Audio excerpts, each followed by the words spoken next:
అలా చేస్తే నీకు 10 కోట్లు ఇస్తాను.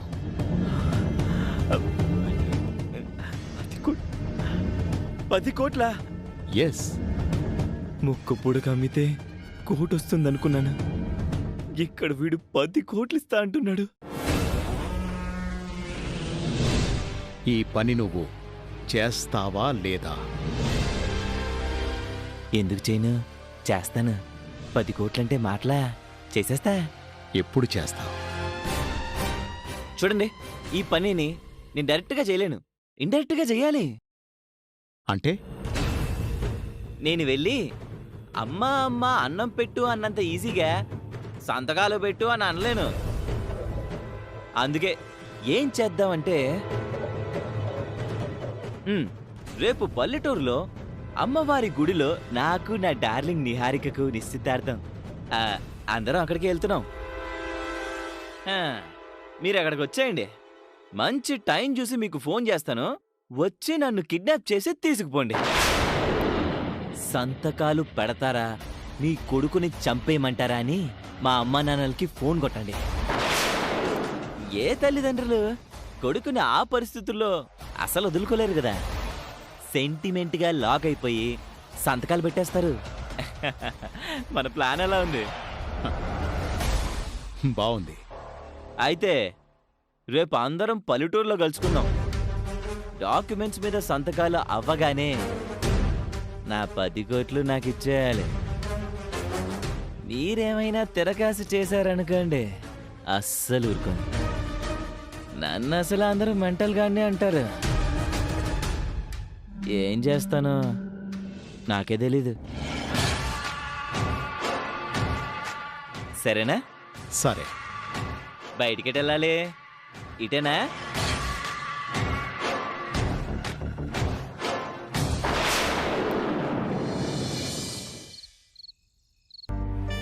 మన కుటుంబంతో మన ఊర్లో జరగబోయే అన్నయ్య నిశ్చితార్థానికి మనకు ఎంట్రీ లేకుండా చేసేసింది. చాలా బాధగా ఉందామని.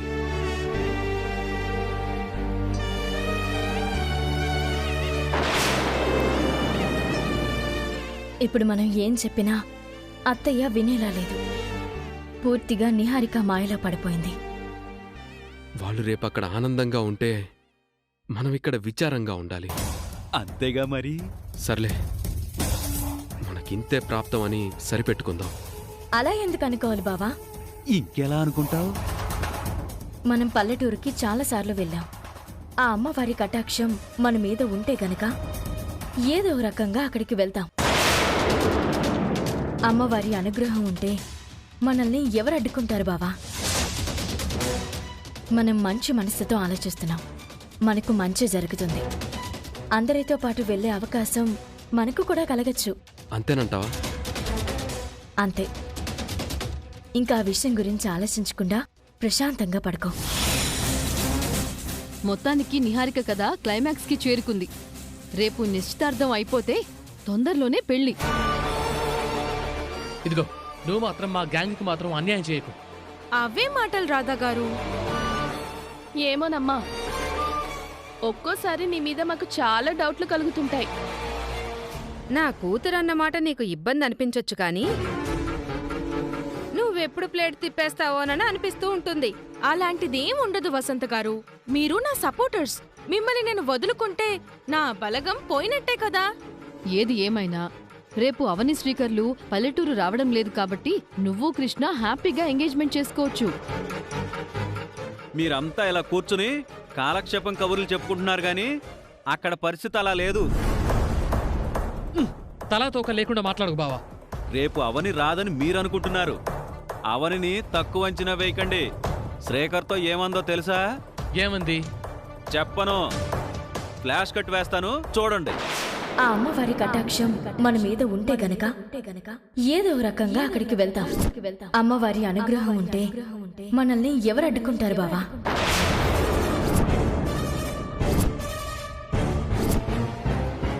అది విషయం. అమ్మవారి కటాక్షం అంట, కాసుకోండి మరి.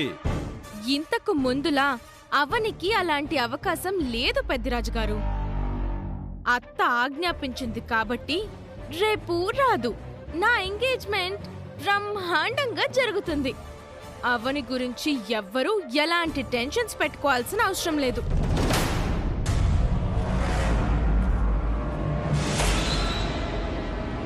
గౌతమి, త్వరగా రా. నిశ్చితార్థానికి అందరూ బయలుదేరిపోయారంట. తొందరగా వెళ్దాం పదండి. అవును మరి, ఇంతసేపు ఎవరు రెడీ అయ్యారు? నేనేలే. ముందా వికాస్ గారు చూశాడంటే ఎక్కడికి ఏంటి ఎందుకు అంటూ ఆరాలు తీస్తాడు. పదండి వెళ్దాం.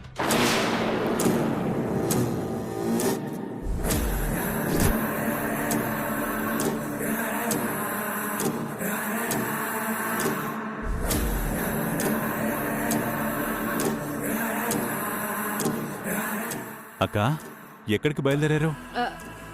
అది నువ్వు చెప్పు బావా. బయటికి వెళ్ళేటప్పుడు ఎక్కడికి అని అడగకూడదు బామ్మర్ది. పర్లేదు చెప్పండి, నేనేం పరాయివాణ్ణి కాదు కదా. పోనీ నేను చెప్పనా? పల్లెటూరులో జరగబోయే కృష్ణబాబు నిహారికల నిశ్చితార్థానికి వెళ్తున్నారు. I'm right?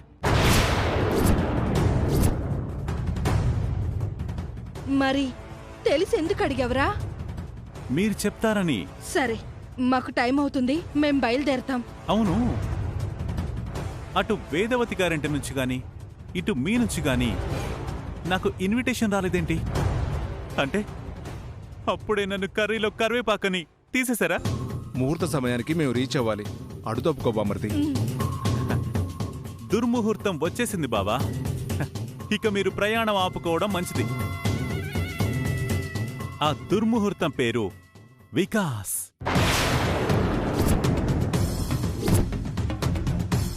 వాడిని దాటి వెళ్లడం అంటే మీరు ప్రాణాల మీదకి తెచ్చుకున్నట్టే. రే వికాస్, మర్యాదగా తప్పుకో. పదండి. అక్కా, నేను మీకో సినిమా చూపిస్తాను. అది చూసిన తర్వాత మీకు దమ్ముంటే బయటికి నడవండి.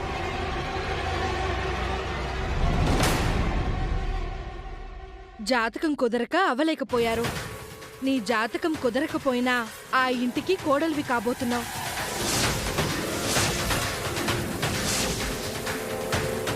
ఆ అదృష్టం దురదృష్టంగా మారకముందే, జాతకం విషయం బయటపడకముందే ఈ పెళ్లి జరిగిపోవాలి. వేదవతి గారిలాంటి జాతకంను నా పేరున రెడీ చేసుకొని ఆ ఫేక్ జాతకంతో నాకు కావాల్సినవన్నీ నన్ను వరించేలా చేసుకుంటున్నాను. జాతకాలను గుడ్డిగా నమ్మే వేదవతి లాంటి వాళ్ళు ఉన్నంతకాలం నాలాంటి వాళ్ళు బ్రహ్మాండంగా బ్రతికేస్తారు.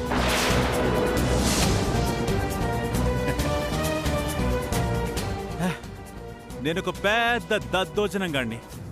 మీరింత పులిహోర కలుపుతుంటే అస్సలు గుర్తించలేకపోయాను. ఇంతకాలం నిహారిక మాత్రమే నన్ను మోసం చేసిందనుకున్నాను. అందరూ కలిసే చేశారని తెలిసాక నా మైండ్ అంతా బ్లాంక్ అయిపోయింది. 2 ఫుల్లు లేపాను, అయినా కిక్కెక్కకుండా తెక్కగా ఉంది. సరిగ్గా రింగులు మార్చుకునే సమయంలో అందరి ముందు ఈ వీడియోని ప్లే చేస్తాను. వేదవతి కంటి చూపుకే నీ కూతురి గుండె లేదంటే నా చేత్తోనే గన్నిస్తాను, కాల్చి పడదొప్పుతుంది. ఒకవేళ క్షమించి వదిలేశారంటే మాత్రం నిహారిక నేను పెళ్లి చేసుకుంటాను. ఎలా ఉంది నా ఆలోచన?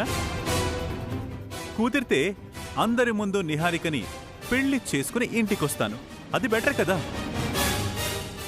బాయ్ అక్క, బాయ్ బావా. Wish me congrats in advance. అరే తమ్ముడు, ఒక్కొక్కరికి ఒక్కొక్క కల ఉంటుందిరా. ఆ ఇంటికి కోడలు కావటం దాని కల. దయచేసి పాడు చేయొద్దు. అదే కల నాకు కూడా ఉందక్కా. మరి నేనేం చేయాలి? నిహారికం చేసుకోవాలి కదా. ఆ కృష్ణగాడి కంటే ముందు నేను ఖర్చు వేశాను. నాకు సొంతం కాకుండా మరొకటి సొంతం అవుతుందంటే నేనెలా తట్టుకుంటాను? దయచేసి నిహారికను వదిలే బామ్మర్ది. స్ట్రైట్ ఫైట్ అంటే నాకు ఇష్టం, కానీ ఇలాంటి మోసాలంటే నాకు ఇష్టం ఉండదు బావా. అందుకే రివెంజ్ తీర్చుకుంటున్నాను. రేయ్, నిహారిక వేదవతి ఇంటికే కోడలవుతుంది. నీకు ఎట్టి పరిస్థితుల్లోనూ భార్యని కానివ్వం. యావండి, మనం వెళ్తాం పదండి. ఆగండి. ఎక్కడికి? ఈ వికాస్ గారిని తప్పించుకుని ఎక్కడికి వెళ్తారు? మిమ్మల్ని ఏంటిది? అరే వదలరా వికాస్!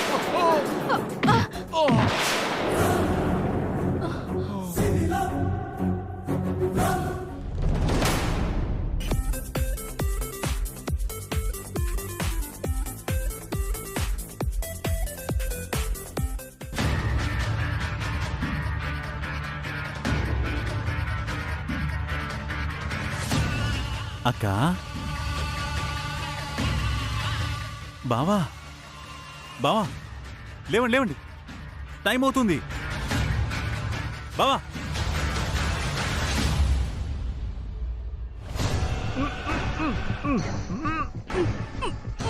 బావా, నేను పల్లెటూరుకి బయలుదేరుతున్నాను. నాకు హ్యాపీ జర్నీ చెప్పండి. Thank you so much. జాగ్రత్త, జాగ్రత్తగా ఉండండి.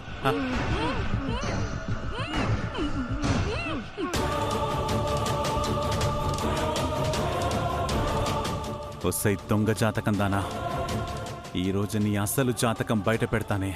వస్తున్నా.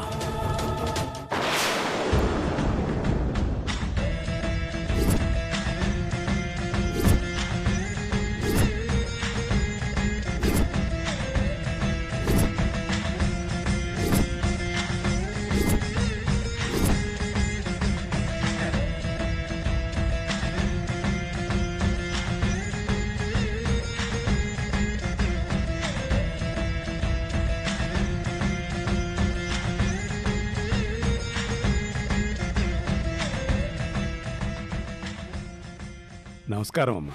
నమస్కారం. మీకోసమే ఎదురు చూస్తున్నాం. రండి అమ్మా.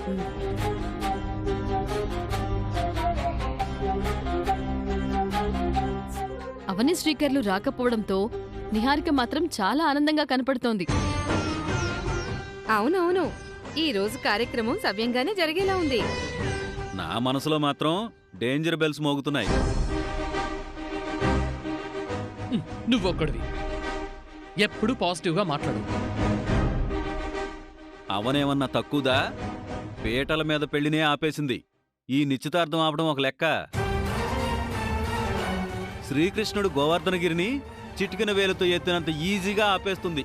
నాన్న, ఆ, ఎంగేజ్మెంట్ అయ్యే వరకు నువ్వెళ్ళి కార్లో కూర్చో. అర్థమైంది అర్థమైంది. నిజాలు చెప్తే ఇలా ఉంటుంది. పదండి పదండి పదండి పదండి. పద. నమస్కారం అమ్మా. నమస్కారం. నిశ్చితార్థ పుంగరాలు తీసుకొచ్చారా?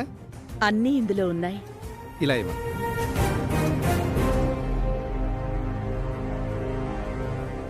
అబ్బో, పల్లెటూరులో మా కుటుంబానికి మంచి పేరే ఉంది. వేద, అబ్బాయిని అందరికీ పరిచయం చెయ్యి. అందరూ వినండి. మా కులగురువు గారు నా జాతకం చూసి మరో బిడ్డ బ్రతికే ఉన్నాడు అని చెప్పారు. ఆ బిడ్డ వీడే. పేరు కృష్ణ. మన ఊరి వాళ్ళకి నమస్కారం చెయ్యి. అందరికీ నమస్కారం. నమస్కారం. నమస్కారం అండి. నమస్కారం నమస్కారం.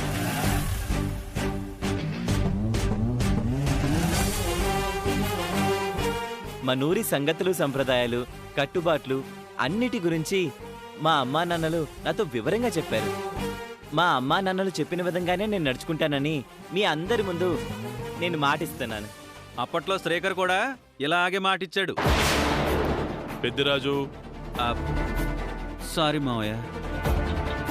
శ్రీకర్ గారికి అవనికి పెళ్లైన విషయం మీ అందరికీ తెలిసే ఉంటుంది. ఆ రోజు మేం మీ ఇంటికి వ్రతానికొచ్చినప్పుడే తెలిసింది కదమ్మా. అత్తయ్య గారు లాంటి జాతకం కలిగిన నేను అత్తయ్య గారి రెండో కొడుకుని పెళ్లి చేసుకొని కోడల్ని కాబోతున్నాను. అలాగే ఫ్యూచర్లో అత్తయ్య గారి స్థానాన్ని తీసుకోబోతున్నాను. ఆ రోజు కోసం అందరం ఎదురు చూస్తున్నామమ్మా. ఆ రోజు తొందరలోనే ఉంది. అందుకే మనూర్లో నిశ్చితార్థం చేయాలని వచ్చాము. నిశ్చితార్థాన్ని పండగలా జరుపుకుందామయ్యా. ఇదేదో జాతరకు డెకరేట్ చేసినట్టు చేశారేంటి? ఈసారి మేము డబ్బులు ఇవ్వకపోయినా మన కుటుంబం మీదున్న గౌరవంతో ఇంత మంచి ఏర్పాట్లు చేశారు. చాలా సంతోషం. మేము సాయం చేశామే గాని డబ్బులు పెట్టి ఏర్పాట్లు చేయించిందంతా మీ చిన్న కొడుకు చిన్న కోళ్లేనమ్మా.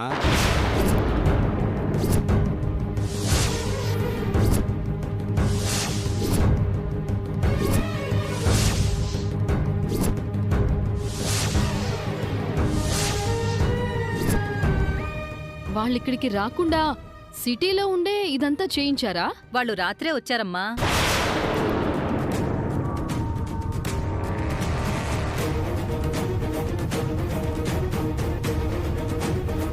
పొద్దుట్నుంచి దగ్గరుండి అన్నీ చూసుకుంటున్నారు. వాళ్ళున్నారా వెళ్ళిపోయారా? ఉన్నారమ్మా. ఎక్కడున్నారు? అమ్మవారి విగ్రహం ఇక్కడ. దగ్గర.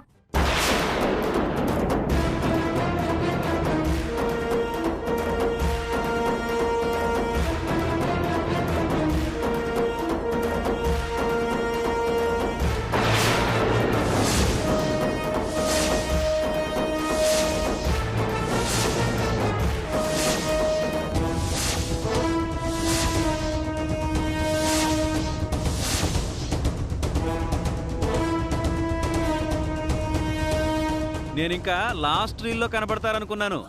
మొదటి రీల్లోనే వచ్చేసారనమాట. మిమ్మల్ని సర్ప్రైజ్ చేద్దామని మేము ముందే వచ్చి ఏర్పాట్లన్నీ చేశాం. అమ్మవారి అలంకరణ, అక్కడ ప్రసాదం తయారు చేయడానికి ఏర్పాట్లన్నీ పూర్తయ్యాయి.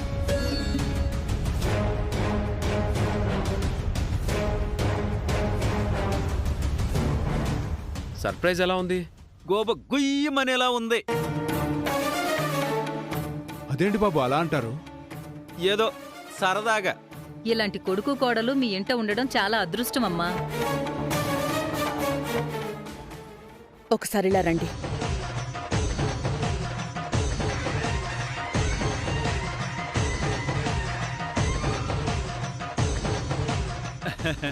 మా అత్తయ్య గారు వాళ్ళని పక్కకి తీసుకెళ్ళి బాగా పొగుడుతారు. ఎందుకు పిలిచారు అత్తయ్య? మీరిద్దరూ ఇక్కడికి రాకూడదని మరీ మరీ చెప్పాను. మా మాటని కాదని ఎందుకొచ్చారు? చివరికి తల్లిదండ్రుల మాటలను కూడా పేడచెవిన పెట్టేంత అహంకారం మీలో వచ్చిందన్నమాట. ఇక్కడికొచ్చాక ఏమనవని ధీమా కదా? ఊరి జనాలకి అనుమానం రాకుండా మెల్లగా మీరు బయలుదేరండి. అది కాదు మావయ్య. ఇంకేం మాట్లాడకండి. అమ్మా, అది అవని ఏం చెప్పాలనుకుంటుందో వినండి. అవనికి అవకాశం ఇస్తే ఆకాశానికి నిచ్చెనలు వేస్తుంది, ఏదేదో చెప్తుంది.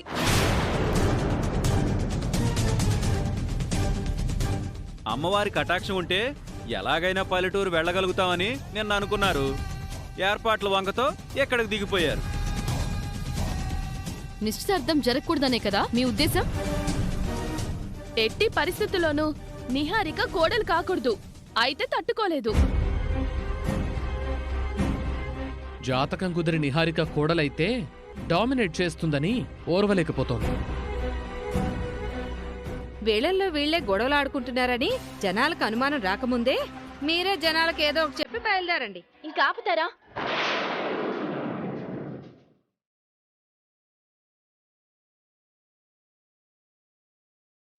మీ వర్షన్ మీదే కానీ నేను మాట్లాడే అవకాశం ఇవ్వరా? మేమెందుకు వచ్చామో చెప్తాం. విన్నాక మీకు నచ్చకపోతే చెప్పండి, వెళ్ళిపోతాం.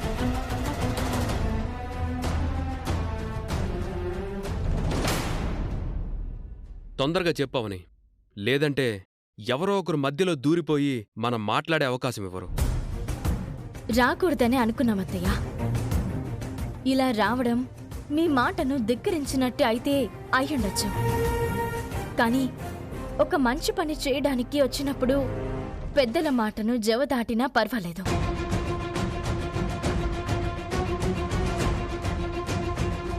అవని, ఆ మంచి పని ఏంటో త్వరగా చెప్పు.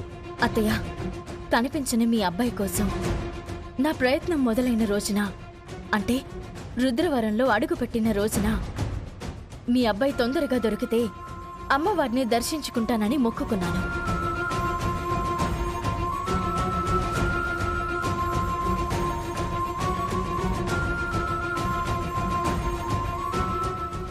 పదకొండు కొబ్బరికాయలు కొడతానని కూడా మొక్కుకుంది. నేను మొక్కుకున్న విధంగానే ఆ అమ్మవారు నా ప్రయత్నాన్ని విజయవంతం చేసింది. అందుకే ఆ మొక్కుని తీర్చుకోవడానికి వచ్చాం. అందులో భాగంగానే ఏర్పాట్లను ఊరివారి సహాయంతో చేయించాం. మొక్కులు తీర్చుకోకపోతే ఎవరి గురించైతే మొక్కుకుంటామో వారికి ప్రమాదం కలుగుతుంది. ఆ విషయం మీకు తెలియంది కాదు. మీరు పొమ్మంటుంటే మొక్కు తీర్చుకోకుండానే అమ్మవారికి దండం పెట్టుకుని పోతాం. ఆ తర్వాత మీ బాబు కృష్ణబాబుకి ఏదన్నా అయితే మాకు సంబంధం లేదు.